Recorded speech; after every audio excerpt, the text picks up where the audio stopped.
é bom nós entendermos. Sempre nós queremos, às vezes, interpretar o Apocalipse sem gravar a imagem do Apocalipse. Quando eu digo gravar a imagem, é a cena do Apocalipse. E a gente quer logo para a interpretação. E quando a gente grava a imagem, a visão, ela fica mais retida na mente e a gente consegue visualizar melhor o Apocalipse. Então vamos trabalhar um pouquinho aqui sobre o cilindro finíssimo. Para mim é um assunto que nós precisamos entender, reentender. Tá? Já foi colocado aqui de uma forma correta, só ampliando um pouquinho mais. Tá? Vamos continuar orando a Deus, bondoso Pai, que o Senhor nos dê a sabedoria, o entendimento cada vez mais, para que o nosso entendimento seja ampliado. Amém. Amém. O Santo e Bom Espírito, nós vamos entender a profecia e também, Senhor, estarmos dentro dela. Amém. Em Cristo Jesus. Amém. Abre aí, irmãos, a palavra de Deus no livro do Apocalipse, capítulo 19.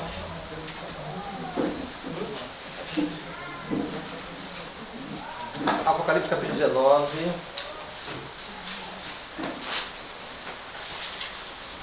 É uma cena da volta de Cristo. Pelo menos em alguns pontos, o Apocalipse traz para nós o momento da volta de Cristo. E a 19 é um desses momentos. Verso 1. Depois dessas coisas, que coisas são estas? A queda de Babilônia. E Apocalipse 16, na sétima praga, fala que Deus lembrou do cálice de Babilônia. Então, após a destruição de Babilônia, após a sétima praga, João vai ampliar a visão. Depois dessas coisas, ouvi no céu uma como grande voz de numerosa multidão, dizendo: Aleluia! A salvação e a glória e o poder são do nosso Deus, porque verdadeiros e justos são os seus juízos. Pois julgou a grande meretriz que corrompia a terra com a sua prostituição, e das mãos dela vingou o sangue dos seus servos.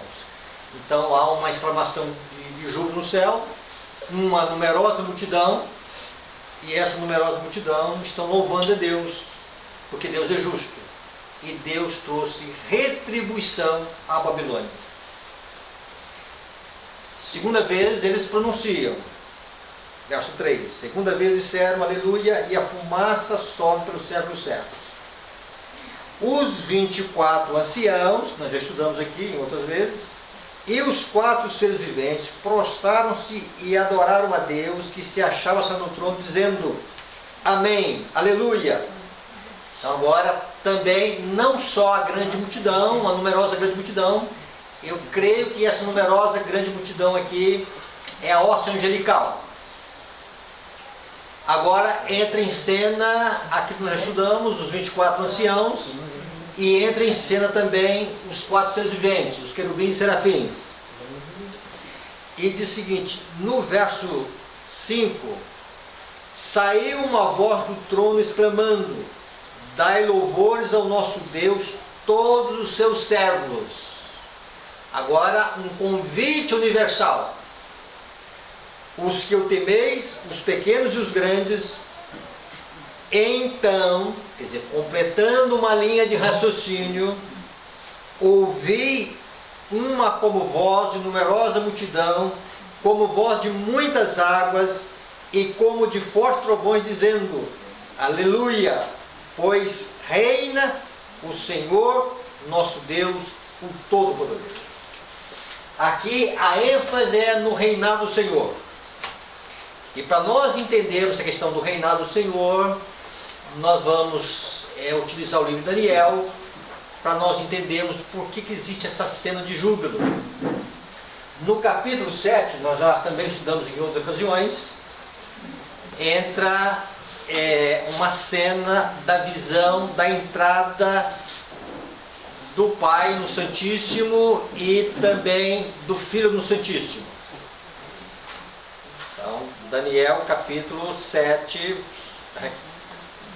é bom nós termos essa visão do Daniel capítulo 7.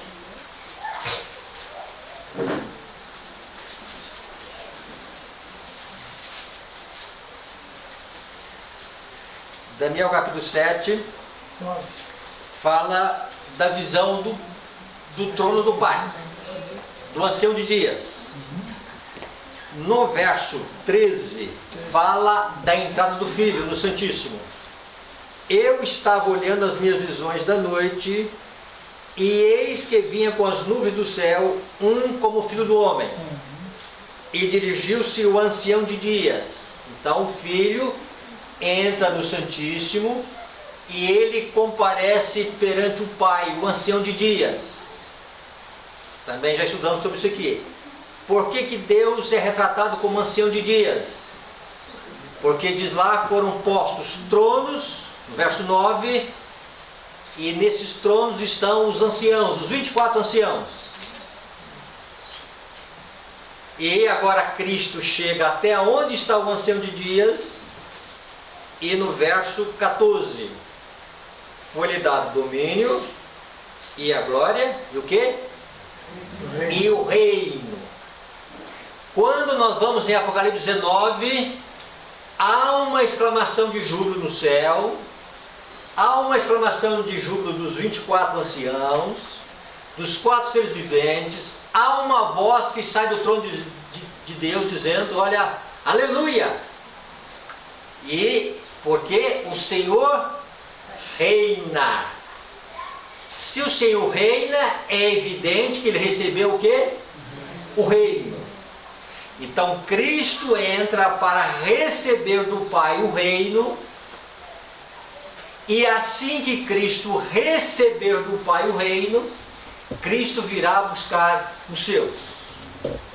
Esta recepção do reino é chamada, é comparada a um casamento. Todo reino tem o quê? Uma capital. E a capital do reino, a Nova Jerusalém. Tanto é que João está dizendo que ele vê a Nova Jerusalém como o quê? Uma noiva ataviada para o seu esposo, não é assim? Isso está no verso 2, não falha a memória, e no verso 9, Apocalipse 21. Então, a entrada de Cristo no Santíssimo é uma entrada para receber do Pai a noiva. E a noiva aqui é a Nova Jerusalém, o reino, a capital do reino. E assim que Cristo vier, ele virá para buscar os seus, para que os seus possam. E aqui entra, irmãos, uma coisa que é muito significativa. Quando se fala de bodas na palavra de Deus, que foi mencionada a boda dos filhos em Mateus 22, a ideia que a gente tem de bodas, casamento, está incluído já a festa. Mas em algum sentido da palavra de Deus tem a boda, ou seja, a realização do casamento. Em outro momento o Apocalipse tem a festa das bodas, que é chamado a ceia das bodas do Cordeiro, ou o banquete das bodas do Cordeiro, que é a mesma coisa. Quando se fala do casamento, a nossa ideia precisa ir para o Santíssimo, onde Cristo entrou para receber do Pai o reino. Isso está no livro Grande Conflito, de uma forma detalhada, e esta recepção é comparado a uma festa de bodas, de casamento. Então, para nós irmos ao casamento, ele ocorre no céu, e por incrível que pareça, é o casamento mais longo da história da humanidade. Começou em 1854 e ele terminará quando terminar o juízo dos justos. Quando Deus definir quem são os seus, que vão fazer parte das bodas do Cordeiro, que vão ser os herdeiros do reino, os habitantes da Nova Jerusalém, aí Deus virá para buscar os seus. Aí se terminou o casamento, Cristo virá para as bodas, ou seja, a ceia, com aqueles que já foram definidos como sendo seus. Então, este é o cenário do Apocalipse. O Apocalipse está completando aquilo que começou a ser exposto para nós no livro de Daniel, capítulo 7. Cristo recebendo o reino do Pai, e assim que Cristo receber o reino do Pai, Cristo virá para buscar os seus, não para o casamento, mas para a festa. Então, num sentido, nós precisamos de ir ao casamento. Mas pastor, ele acontece no céu, ele acontece no santuário celestial, ele acontece no Santíssimo. E como nós devemos ir nesse casamento?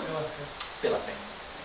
Acompanhando o ministério de Cristo no santuário celestial. Quando se fala agora da ceia, vamos agora voltar ao Apocalipse, Apocalipse 19, e aí vamos entender agora a expressão de júbilo, é o último aleluia, e por incrível que pareça, essa palavra aleluia, ela está de uma forma quase igual em todas as línguas, não só com modificação. A palavra aleluia, castelhano também é assim, né? Sim. Aleluia. Vai no inglês, aleluia. Vai no alemão, aleluia. Só pequenas vezes assim, na pronúncia, mas o sentido é o mesmo e a pronúncia quase é a mesma. Então vejam bem, pois reina o Senhor. No verso 7, alegremo-nos, exultemos e demos-lhe a glória, porque são chegadas as bodas do Cordeiro. Bodas aqui, é o casamento em si ou é a festa? A festa. E aí vejam bem, e agora eu vou explicar. Porque há uma explicação. Porque são chegadas as bodas do Cordeiro, cuja esposa, e agora vou usar aqui uma tradução da Bíblia de Jerusalém, tá? A esposa já está pronta. Quando é que agora a igreja, tá? Quando é que a igreja vai estar pronta? A justiça cristã, está certa a resposta, mas num sentido aqui figurativo. Está certo, mas o que seria a igreja está pronta? A esposa está pronta? Quando ela estiver vestida com trajes que dão condições para que ela possa ir para a ceia das bodas do Cordeiro. Tá certa a resposta que vocês falaram aí, tá? Mas no sentido aqui, no sentido bíblico, né? Então a esposa já está pronta. Por que ela está pronta? Ele está dizendo o seguinte, olha, verso 8. Pois lhe foi dado dádiva, a graça. Mas pastor, lá no Apocalipse 3 diz para a gente comprar. Porque é o seguinte, é uma mercadoria valiosa, tem um preço muito alto. Então custou a morte de Jesus Cristo, o Cordeiro de Deus, o Filho de Deus que veio aqui e morreu, para que nós pudéssemos ter esse vestuário. Foi-lhe dado vestir-se de linho finíssimo, resplandecente e puro. Conseguem visualizar o slide que vocês viram aqui, da irmã lá dizendo? E esse traje, o santo de Deus, o que? Usarão aonde? Numa palavrinha bem pequenininha. Aqui. Não é lá. Destes. Então, quando a igreja de Deus estiver com trajes de linho finíssimo, que lhe foi dado, ela estará pronta. Olha o verso 10. Aí, porque o linho finíssimo são usados de justiça dos santos. Então me falou o anjo, escreve, bem-aventurados aqueles que são chamados à ceia nas bodas do Cordeiro. Agora já ceia, tá? Então a igreja está com trajes apropriados, vamos dizer assim, com a vestimenta adequada, e a igreja está pronta para ir para a ceia. O casamento já aconteceu. Tanto é que há uma exclamação de júbilo, aleluia, o Senhor reina. Por que o Senhor reina? Porque foi dado o reino para Cristo. Cristo entrou, recebeu do Pai o reino. E é a evidência de que o juízo já terminou. Por que o juízo já terminou? Porque já foi definido os herdeiros do reino. E agora Cristo vem buscar o seu povo, não para o casamento. Cristo vem buscar o seu povo para o banquete, a festa. Então, os dois aspectos. Nós temos que acompanhar o ministério de Cristo no Santíssimo, pela fé, e se nós apropriarmos da graça e da misericórdia de Cristo, nós vamos ter também as vestes das bodas do Cordeiro. Mas vamos ampliar esse conceito de vestes aqui para nós entendermos melhor. Tá? Foi também mencionado aqui a parábola daquele homem que não estava com trajes nupciais. Em Mateus 22.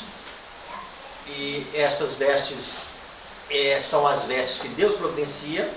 Essas vestes não têm nenhum fio de origem humana, é feita na tecelagem divina, é feita nos altos céus, e aí no sentido de que são vestes que Deus dá para nós, para que nós tenhamos direito de participar da ceia das bodas do Cordeiro.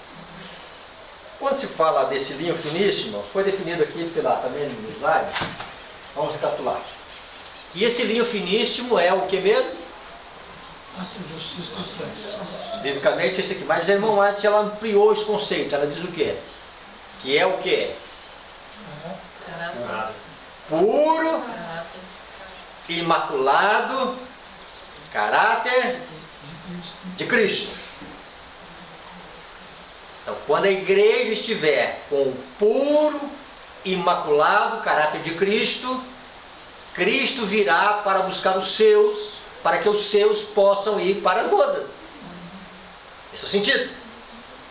Quando se fala do puro, imaculado caráter de Cristo, nós temos que entender aqui um conceito do que é a lei de Deus. Também já foi falado que a lei de Deus ela é uma transcrição do caráter de Deus.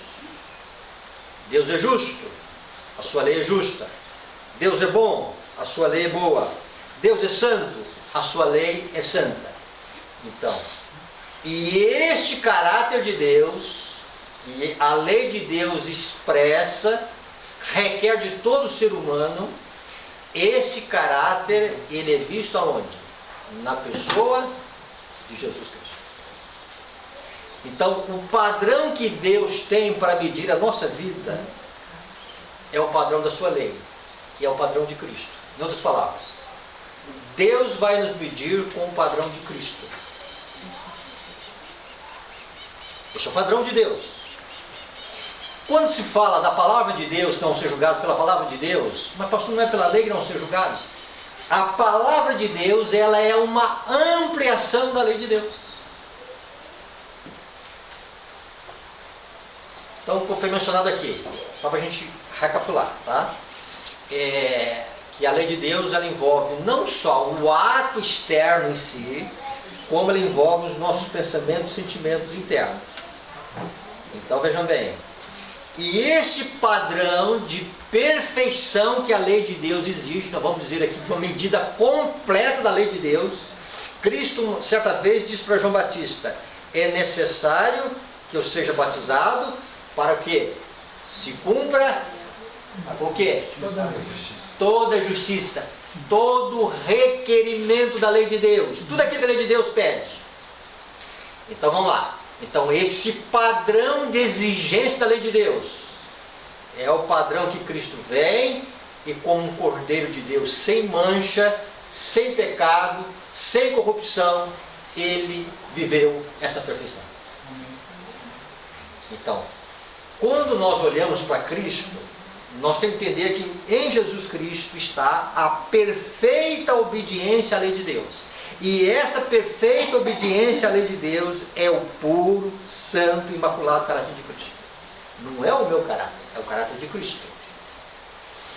Quando se fala dos nossos pecados e o arrependimento que nós temos em relação a Deus, e quando alguém chega perante Deus, através de Cristo Jesus, arrependido, errante, contrito, abatido, rogando misericórdia,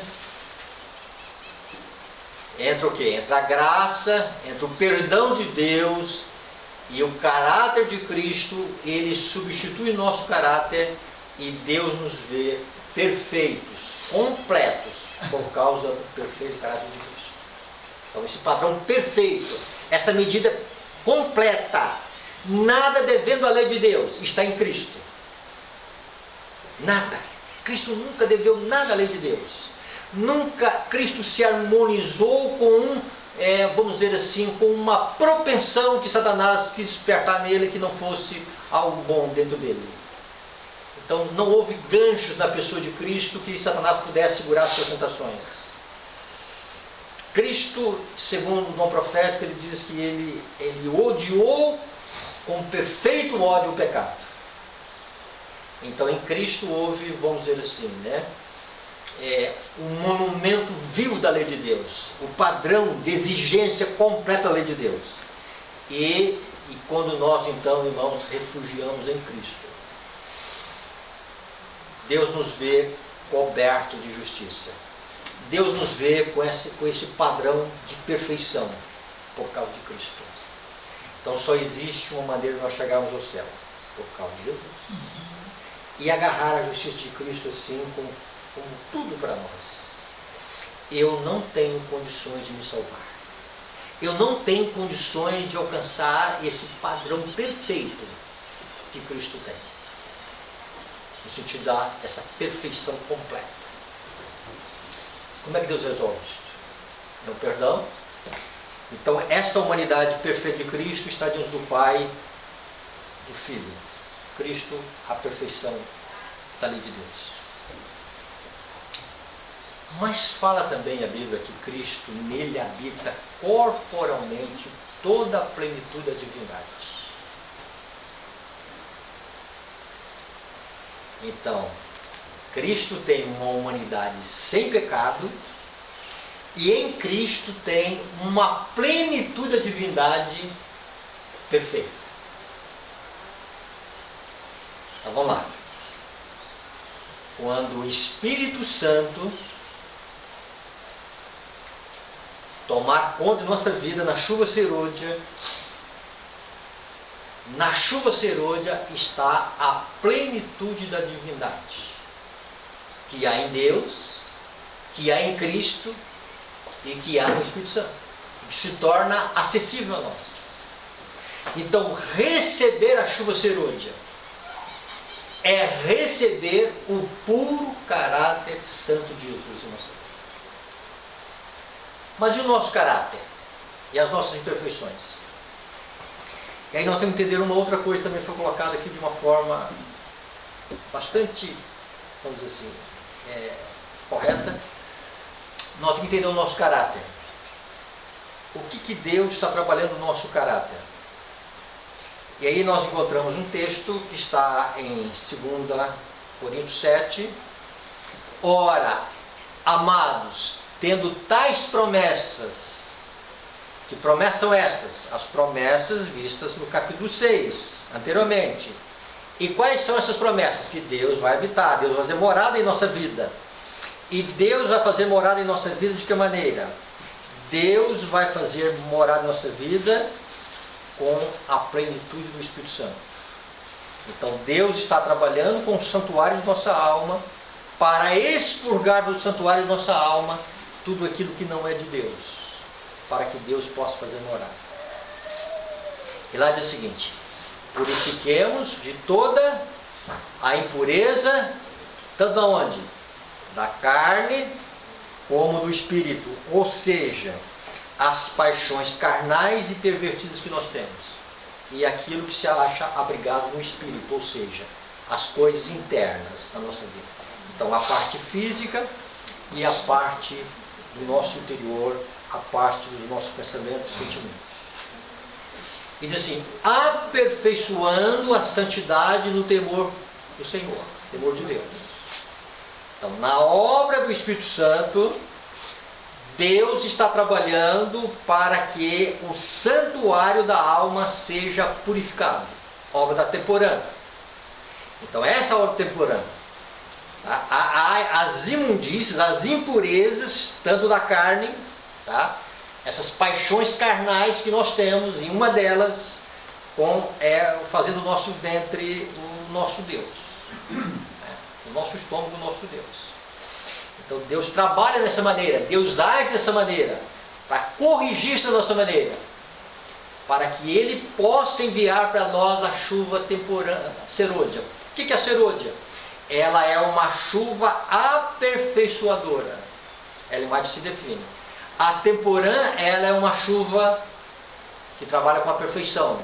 E a perfeição que a chuva temporã trabalha como? Trabalhar com o ser humano para que seja expurgado da sua alma os seus apetites carnais, as suas propensões carnais, para que essas não sobressaiam sua vida e que o Espírito Santo domine por completo as suas dificuldades que ora imperam dentro do seu ser. E quando vem a serôdia, ela não vem para corrigir os nossos defeitos, ela vem para ampliar isso. Ela vem para revelar o caráter de Cristo em nossa vida. Por quê? É plenitude do céu, irmãos. É dádiva do Espírito. E na dádiva do Espírito está a pessoa de Jesus, como já mencionamos anteriormente. E na dádiva do Espírito vai estar aqui que nós podemos chamar aqui o puro, santo caráter de Cristo. Plenitude da divindade. Isso vai ser colocado na moldura humana. E na moldura humana nós vamos refletir a semelhança com Jesus. Nós recebemos a perfeição na plenitude do Espírito, para que na plenitude do Espírito Santo a natureza humana possa revelar, não igualdade, semelhança com Jesus. Então nós vamos revelar com o mundo semelhança com Jesus. Então receber o linho finíssimo, puro e transparente, é a plenitude do Espírito Santo. E quando a igreja receber isto, a igreja estará com trajes de núpcias. Elimate assim também define. Estará pronta para a ceia e a luz do Cordeiro. Então que nós possamos ver isso, irmãos, tá? O que Deus pede de nós hoje? Purificação. Tanto da carne como do espírito. Então essa questão aqui que foi colocada não é opcional. Lógico, opcional no sentido de Deus dar o livre-arbítrio para nós. Se há uma resistência à obra que Deus quer fazer em nós, tanto das impurezas, dos nossos apetites e perversões, significa que nós não queremos a chuva serôdia. Que nós não queremos o linho finíssimo, porque esse linho finíssimo não virá acobertar defeitos que não foram abandonados, confessados e renunciados. Então Deus trabalha em nossa vida dessa maneira. Então o momento de Deus é este. Deus trabalha na chuva temporã para expurgar, aperfeiçoar no sentido de expurgar. E Deus trabalha na serôdia para completar. Por que a serôdia vamos dizer assim, é a restauração da imagem de Deus em nós? Porque nela vem a plenitude da divindade. E na plenitude da divindade há a perfeição do caráter divino. Por isso que o Espírito Santo é uma pessoa. Por isso que o Espírito Santo não pode ser uma força. Não pode ser simplesmente uma influência divina. Ele tem que ser uma pessoa. Porque na pessoa do Espírito Santo estará Cristo Jesus. E na pessoa de Cristo estará sempre, na sua parte humana, que está no santuário, dentro do Pai, uma natureza humana sem pecado. E na parte da divindade, uma perfeição do caráter de Deus. Quando o povo de Deus receber a chuva serôdia, Deus vai lá do céu e dizer, olha, a igreja vai estar pronta. Vai faltar a última coisa. Se chama a libertação do corpo de pecado. Que só na glorificação. Ainda teremos um corpo de pecado. E Paulo diz que nós vamos guardar a redenção desse corpo, e ele acontece na glorificação. Mas a restauração do caráter, a chuva serôdia, é este momento. É o momento que Deus olha e diz, olha, terminou o trabalho de graça na vida do ser humano. E o Apocalipse vai trabalhar nessa linha de raciocínio. Fala de uma seara amadurecida, Jesus vem com uma foice na mão, e capítulo 14, e nessa foice ele vem buscar o grão amadurecido. E o grão ele está amadurecido quando ele recebe a última chuva, e a chuva o prepara para a foice, prepara para a colheita. Então esse é o cenário do Apocalipse. Nós vamos entendermos isso, tá? Nós vamos entender isso aqui, essa mensagem de saúde, de uma forma muito mais abrangente que nós imaginamos, né? Cada dia mais é fazer as coisas para a honra e glória do nosso Deus. Resumindo, nós precisamos estar acompanhando pela fé o ministério de Cristo no Santíssimo, confessando os nossos pecados e abandonando os nossos pecados. E nós, pela fé, devemos estar recebendo de Cristo a santificação em nossa vida. E na santificação existe o quê? Existe a renúncia do eu, existe a permissão para que o Espírito Santo opere em nossa vida, para que os nossos hábitos errôneos, os nossos defeitos de caráter sejam renunciados. Para que quando vier a chuva serôdia, quando vier o linho finíssimo, que é o puro caráter de Cristo, seja incorporado em nossa vida, ou seja, a justiça de Cristo agora sendo a nossa justiça em vida, aí o que acontece? Aí nós possamos o quê? Né? Estar com esse santuário preparado para o recebimento do Espírito Santo. Resumindo tudo, precisamos dessa graça de Cristo, precisamos do sangue purificador de Cristo, precisamos desta intercessão de Cristo junto ao Pai, e nós precisamos planejar o seguinte: Senhor, eu preciso estar com essas vestes para participar das lutas. Eu não posso ir com as minhas vestes, eu não posso ir com a minha justiça, eu não posso ir com aquilo que eu tenho confeccionado com fios de origem humana. Eu não posso ir, Senhor, com aquilo que eu estou dizendo de bom que eu estou fazendo. Senhor, eu não posso ir com minhas próprias obras. Eu não posso ir, Senhor, confiando naquilo que eu já alcancei na vida cristã. Eu dependo de uma graça, eu dependo de uma suficiência que está em Cristo Jesus. Eu dependo de uma medida completa que está em Cristo Jesus. E nesta medida completa, quando vier a chuva serôdia, Deus nos verá, melhor dizendo, como completos por causa de Cristo. Nele estáis aperfeiçoados, ou seja, nele estáis completos, porque Ele é a perfeição. Ele é toda a justiça. Ele é a justiça que vem de Deus. Ele é o padrão correto. E alguns perigos na nossa vida, irmãos. Achar que a chuva serôdia vai corrigir algumas coisas que a temporada não fez. Não podemos cair nisso. Achar que a reforma de saúde é só algumas coisinhas que Deus pede para nós termos melhor saúde. Não é, já foi falado também. Só recapitulando, tá? A chuva temporã é para que a gente coma, beba, vista para a honra e glória de Deus. Visando a glória de Deus, irmãos. Não é nem minha saúde, mas passou a minha saúde. A saúde é uma consequência, tá? Mas no pacote de Deus a causa principal eu não vou comer tal coisa, eu não vou vestir dessa maneira, porque eu quero a honra e a glória de Deus. Eu quero que Deus seja exaltado no seu vida. A chuva serôdia, irmãos, é a exaltação da glória de Deus aqui na terra. Então Deus tem que jogar toda a nossa glória no pó da terra, para que só a glória dele apareça. E quanto mais nós tivermos esse conhecimento de Deus, quanto mais nós relacionarmos com esse Deus, esta glória vai para o pó. E aí vai aparecer o quê? A glória de Deus. Amém. Que nós possamos ser aqui vivendo, dizendo que nós vamos viver para a honra e glória de Deus. Amém? Vamos orar?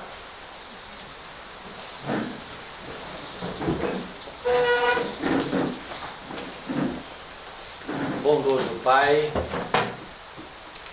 queremos te agradecer, Senhor, porque o Senhor nos dá, Senhor, para nós uma luz crescente. Amém. Se tem, Senhor, uma luz que veio até nós, que vem dos altos céus, Senhor, chega até nós, chamada reforma de saúde, Pai, que nosso coração possa se alegrar. Amém. Porque é bênção que o Senhor quer dar para nós. Amém. E o Senhor quer que nós façamos dela, Senhor, o principal motivo da nossa vida. Amém. Glorificar o teu santo nome. Pai, nós temos dificuldades.